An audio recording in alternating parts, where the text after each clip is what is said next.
East London, there is a small town of Butterworth, and on the outer skirts of the town, nestled in the hills and valleys, sits this rural homestead of Xhosa. Here, the community still lives and practices old ways of Xhosa culture.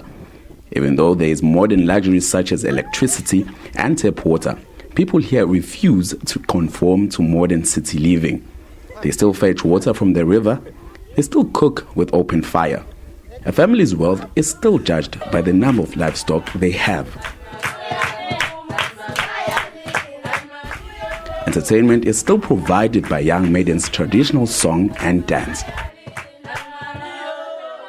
Trevor Wigley was born and raised in Butterworth.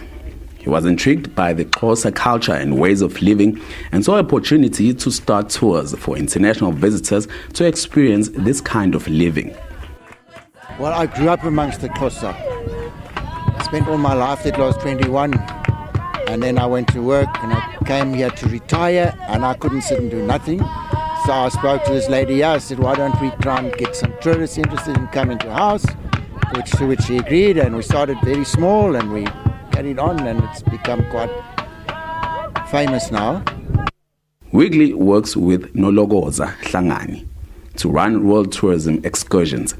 Hlangani is also a traditional healer. She says she enjoys teaching visitors Xhosa culture, which she is extremely proud of. Ndiyavuya kakhulu kuba ndifuna basazi isixhosa sabo sam nesabo siphelele kakuhle umuntu angabe ngasazi isixhosa. Xhosa into ebalulekileyo. Ndithanda kakhulu isixhosa. Ngoba kaloku sinento ezininzi sityebile isixhosa, sinemixhenso emnandi, isixhenso yakwantu. Economic benefits from the rural tourism for the town of Butterworth are tremendous.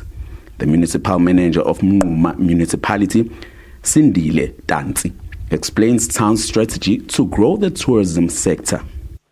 We want to maximize tourism in this area because it does help to create jobs.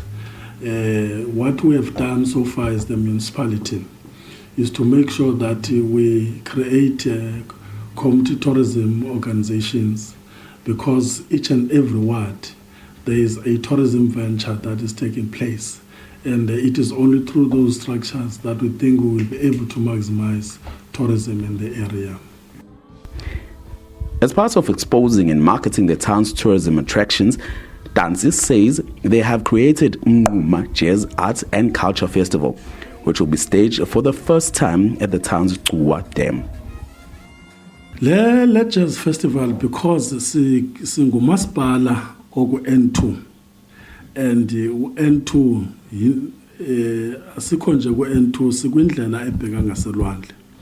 So sifuna uqinisekisa into kokubana ngale Jazz Festival le ndawo yaseMnquma mayaziwe luluntu gabalala khona ukuze xa befuna ukhenketha beze apha eMnquma. Wigley says it's unfortunate that there are more international tourists than locals visiting these parts of the country. He says it's important for locals to explore and preserve their culture. So if you are looking for an alternative place to visit for the holiday season, you might want to consider exploring the country's vast rural areas. For Morning Live, I'm Sbuhlela in Xhosa in the Eastern Cape.